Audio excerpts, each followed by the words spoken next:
The Sea Pines Pro-Am charity tournament entered the back nine. Behind the ninth green rope, a small elderly black man stood watching, canvas bag in hand. Nobody knew his name. Control. I got a transient on the green. Came off the public path again.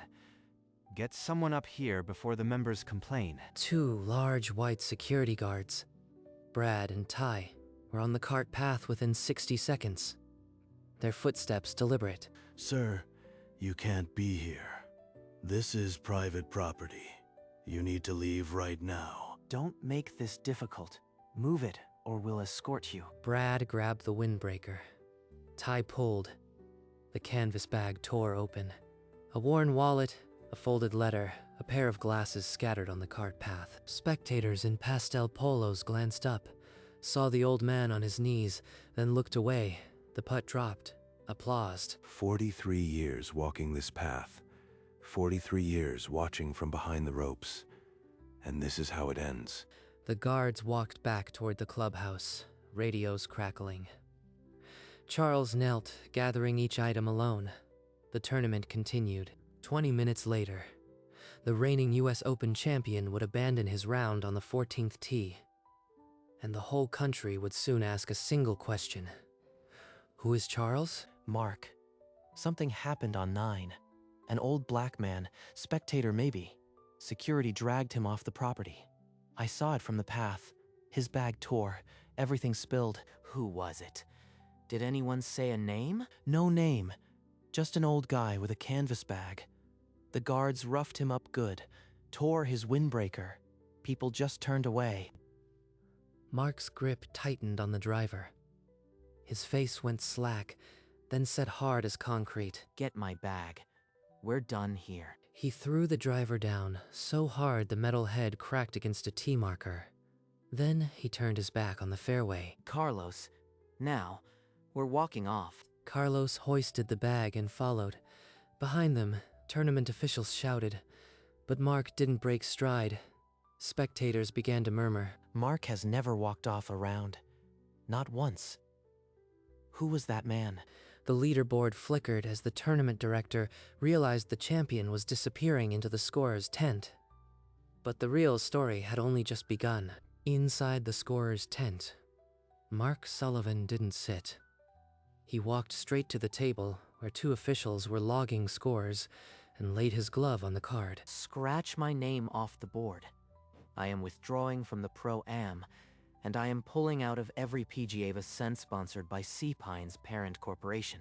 The senior rules official opened his mouth, then closed it. The other man reached for a phone. Mark turned toward the tent flap before anyone could ask why. He stepped outside into a thicket of microphones. The reporters had already spilled past the ropes.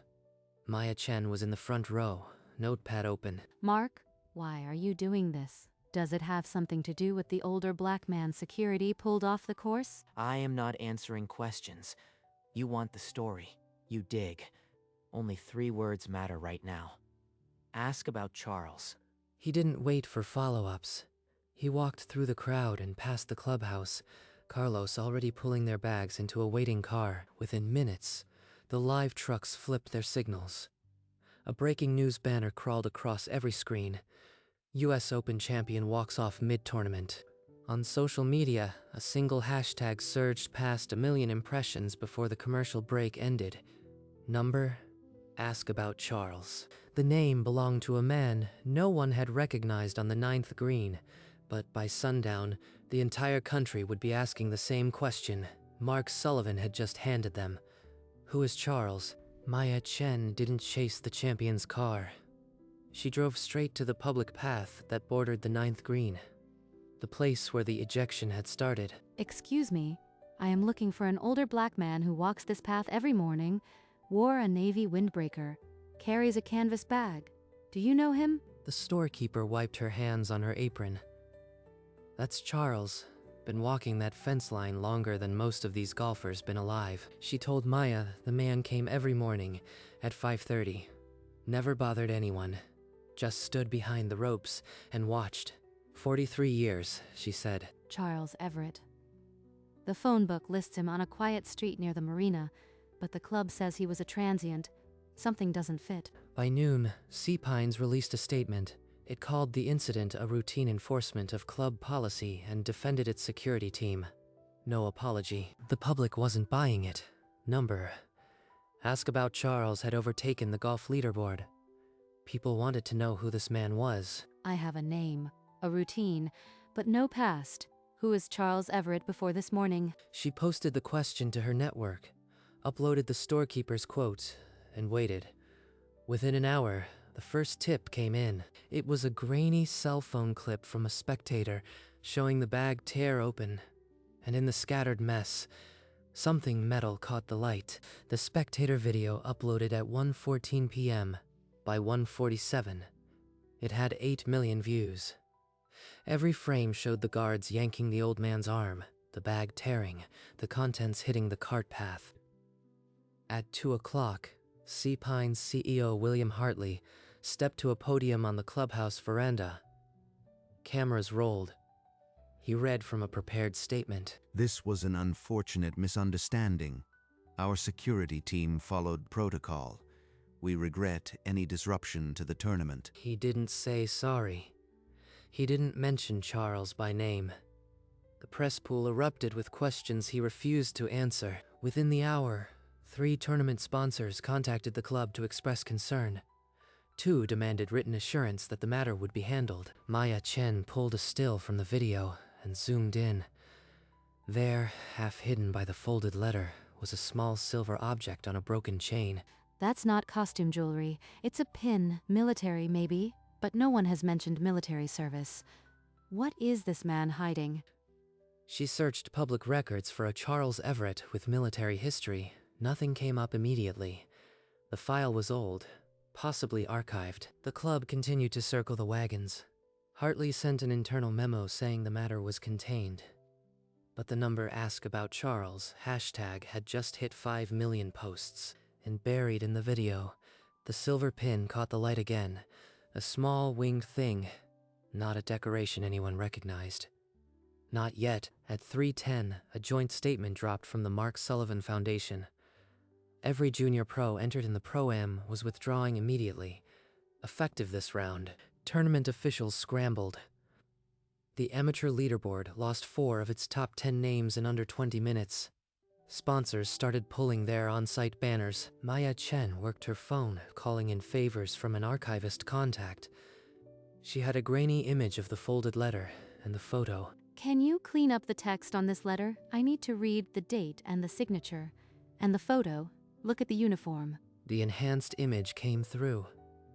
A handwritten note, dated 1996, began, "Dear Mr. Everett," and ended, "Thank you for making my dream possible." The photo showed a young black airman. Tuskegee Airman. The silver pin is a pilot's wings. This man served. But the letter is from a kid, a young golfer. Is that? She cross-referenced the Foundation's 1996 scholarship recipients. One name connected to a small town in South Carolina. Mark Sullivan. I need confirmation on a Charles Everett, serviceman, long-term resident of Hilton Head. Do you have a military discharge record on file? The archivist put her on hold. The tournament hung in the balance, and every newsroom in America was waiting for a name to become a story. And Maya Chen, staring at the blurred signature on that old thank you note, already knew the answer. The man on the green wasn't a vagrant. He was the reason the champion ever held a club. The archivist's voice came through. Charles Everett, Staff Sergeant, Honorable Discharge, 1953. Maya's hand shook as she opened the file. Tuskegee Airman, Korea, Distinguished Flying Cross. 8 air medals, 40 years of silence, carried in a canvas bag. He flew for his country. And today they pulled his arms and spilled his glasses in the dirt. At 4:22, her article hit. The vagrant was a war hero. It led every network within the hour. The hashtag flipped to number Charles Isaharo. Veterans parked outside the club gates by 5. Hartley's phone rang non-stop. The chairman's email read, "Emergency meeting, now."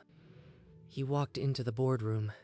7 faces, Alan Foster didn't ask him to sit. This is a misunderstanding. The man was trespassing. We followed protocol. You didn't ask his name. You let security drag a 79-year-old Tuskegee airman off our green. The board demanded action, but one question still had no answer. Why had the champion walked off for a stranger? Hartley faced the press again, voice thin. We want to make this right, but the club had already taken too long. 2 more corporate sponsors withdrew. The tournament director told Hartley the Pro-Am was on the brink of cancellation. Mark, it's Maya. Charles Everett wasn't just a walker. He carried a letter from your foundation, 1996. I don't have to tell you anything. The letter said, "Thank you for making my dream possible." And the photo in his bag was a young black airman. Mark ended the call. His knuckles were white. He hadn't said Charles's name out loud in 22 years. But I thought of him every time I touched a trophy. He grabbed his keys. The news said Charles lived by the marina. He would be there by sunset. He texted Carlos, finding Charles. Cover for me. The US Open champion drove back toward the course he had walked off. Not for a putt, for the man who once made him believe. Maya's phone buzzed with a new alert. The archivist sent Charles Everett's pension disbursement records. One line stood out, $7,500 withdrawn, May 1996. That's the exact amount of the Sullivan Scholarship. He gave his pension to send a kid to golf camp. She called Mark again. This time, he answered on the 3rd ring. His voice was rough. Mark, I know about the scholarship. Charles Everett paid your way. Tell me why. Because I was a broke kid in a one-stop-like town, and a man I never met saw something. He sent me the first check, every putt, every trophy. It all started with him. Mark's voice cracked. Maya could hear the car engine in the background. He was still driving. He wrote me that letter. You don't owe me nothing. Just play. I kept that promise until today. At 5:37, Maya's second article dropped.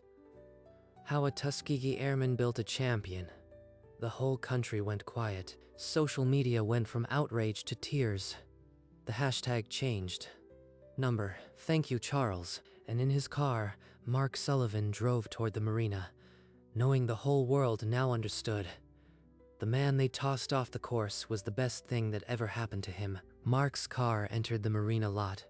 Through the palm trees, he could see a small figure on the bench. Charles sat as he always did, canvas bag on his lap, looking out at the water. I haven't seen that man in 22 years, but I'd know that windbreaker anywhere. The boardroom at Sea Pines was tense.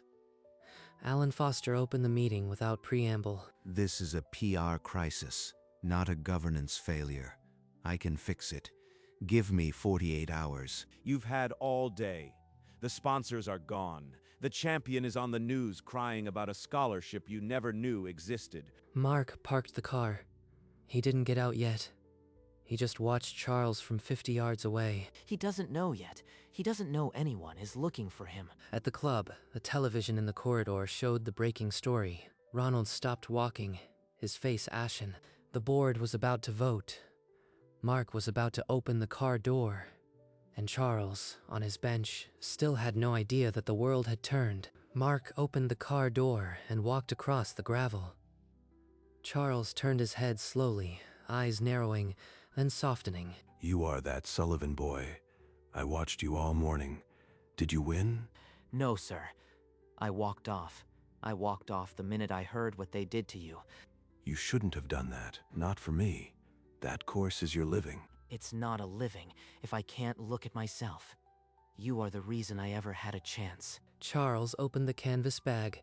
He pulled out the tarnished Tuskegee wings and the folded letter from 1996. Your letter. I carried it every day.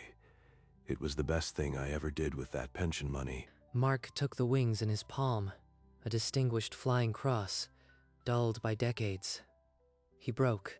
They threw you out like nothing. You are a hero, and I let it happen. I am so sorry. Don't you be sorry, son. You walked off. That's more than anyone ever did. Now dry your eyes. We got a lot to talk about. Charles told him the whole morning, Ronald's radio crackle, the guards, the bag tearing. His voice was so calm it broke Mark's heart. Mr. Everett, I am not letting this stand. We need to go back there, together. What would that do? They already made up their minds. They need to see you. I'll drive you through those gates myself, in the champion's cart, on live television. He's serious. This boy is ready to throw his whole career away for an old man on a bench. That's a lot of trouble for a man with one bag. You sure? I've never been more sure of anything. Maya Chen can broadcast it. Maya, I need a live feed at the Sea Pines front gate. 30 minutes. Can you do it? I'll have a crew there. Is Charles with you? Is he okay? Mark looked at Charles. The old man gave a slow, deliberate nod. Mark spoke 3 quiet words into the phone. The sun was almost down. The boardroom argument had circled the table twice.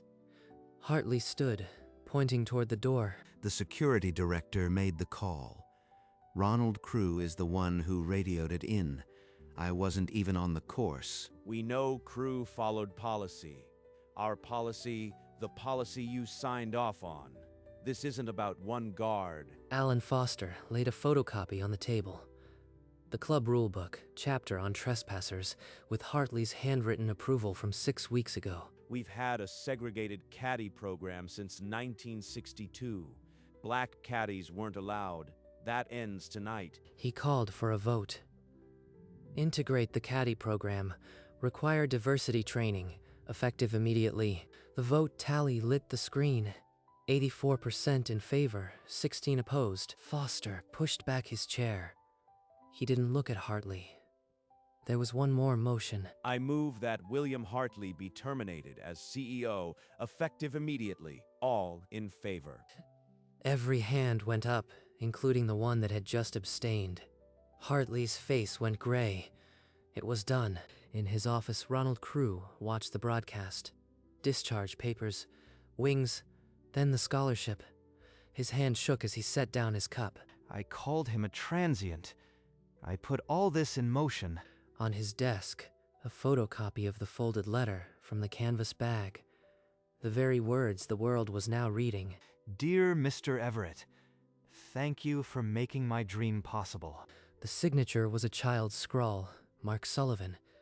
Ronald's face crumbled. In the security corridor, Brad and Ty saw the same Tuskegee Airman photo flash on the break room screen. That's the guy we dragged. He was a pilot. I tore his bag. Mark's car pulled behind the clubhouse. The champion's cart glowed under a single floodlight. Charles sat silent in the passenger seat. Maya's crew ran cables to the gate. She gave Mark a thumbs up through the windshield. The live feed was 30 seconds away. The camera crew gave the signal. Across America, screens switched to a single image, a white golf cart idling at the maintenance gate. Mark Sullivan gripped the wheel. Charles Everett sat beside him, canvas bag in his lap. You ready, Mr. Everett? Once we cross that line, there's no turning back. I've been ready for 43 years, son. Now drive me home.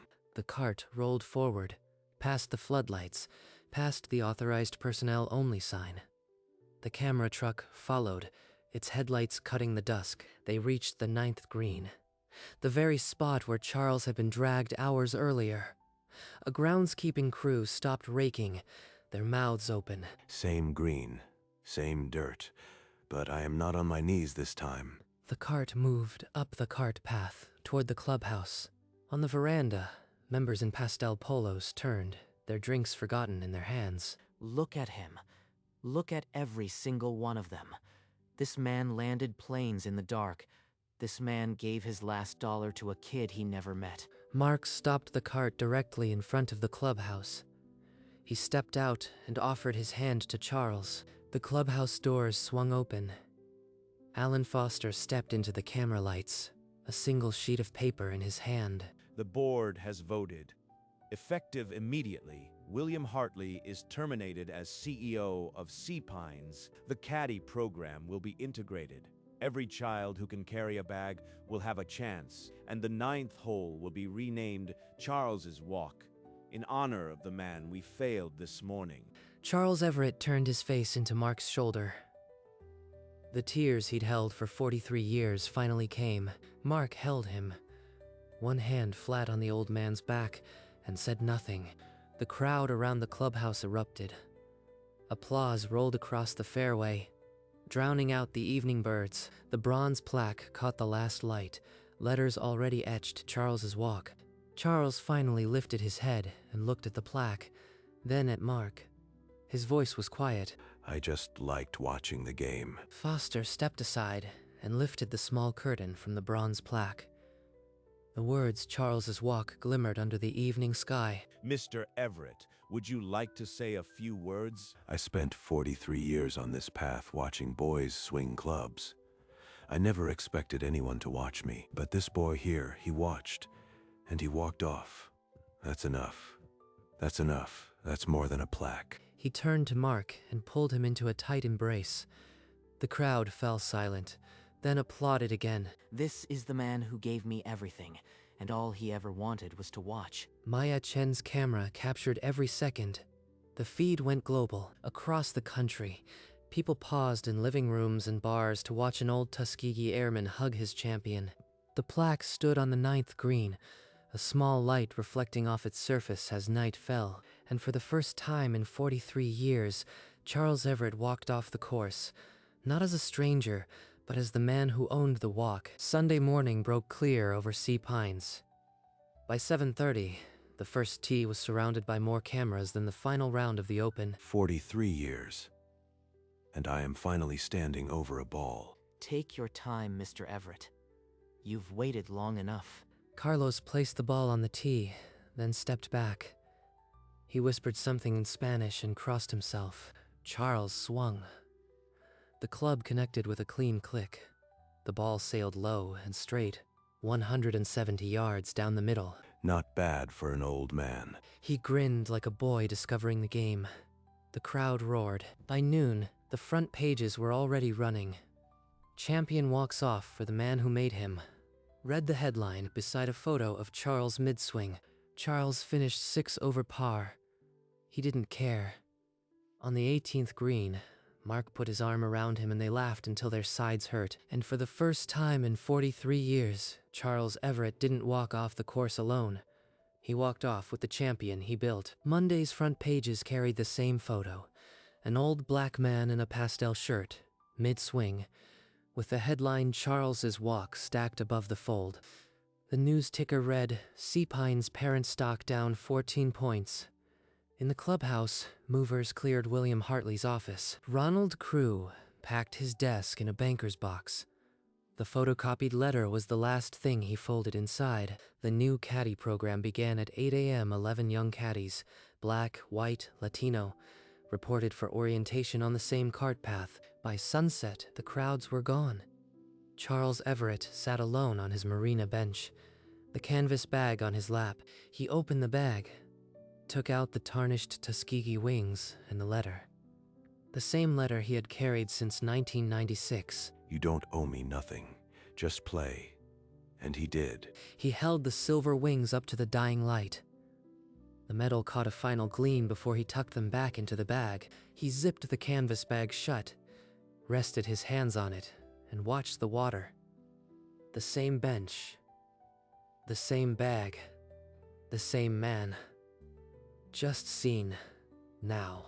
And the wind came off the sound, and the palm fronds stirred, and Charles Everett sat on his bench, and the world at last knew who he was. The bronze plaque on the 9th green caught the first light. A single golf ball rested beside it, as if someone had just placed it there. The canvas bag sat on Charles's bench, mended now, the strap neatly stitched. Inside, the folded letter and the tarnished wings had not moved.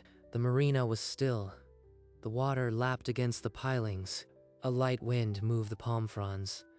Nothing else moved. The course lay empty. The 9th green was silent. From above, the cart path wound through the fairways like a question mark. But the answer was already on a plaque, and in a bag, and in a man who finally walked home. And the wind carried only the sound of distant water. Charles Everett still walks the path every morning. He rises before the sun, canvas bag in hand, and follows the same route he has walked for 43 years. The ninth green is quiet at that hour. Sometimes a groundskeeper tips his cap, sometimes the putting surface is still wet. He no longer stands behind the ropes. He walks with a plaque behind him and a name that means something, but the canvas bag still holds the wings and the letter. He wears the navy windbreaker, softer now, and a smile that catches the early light. He passes the marina bench, pauses for a moment, then continues. The path winds along the fence, just as it always did. And every morning, the course remembers. Charles Everett, walking home. The sun rises over the sound, and the man who once flew in the dark walks in the light. He is seen. He is known. He is home. In the end, the papers ran a photograph beside every headline. Not Mark Sullivan holding a trophy. Not Charles Everett holding his wings. Just two men, a driver between them, and a morning that began the way every morning begins. The caption beside it read only, Mark Sullivan, US Open champion, and the man who made him, Charles Everett, walking beside him. The marina bench sits empty for a little while longer. The ninth green holds its plaque, and the cart path winds on, and Charles Everett still walks the public path. He walks as he always has, seen now, and the world walks with him, and the sun comes up over sea pines, and the wind moves through the palms, and somewhere a young boy with a borrowed club watches a putt drop, and the world is just a little more fair.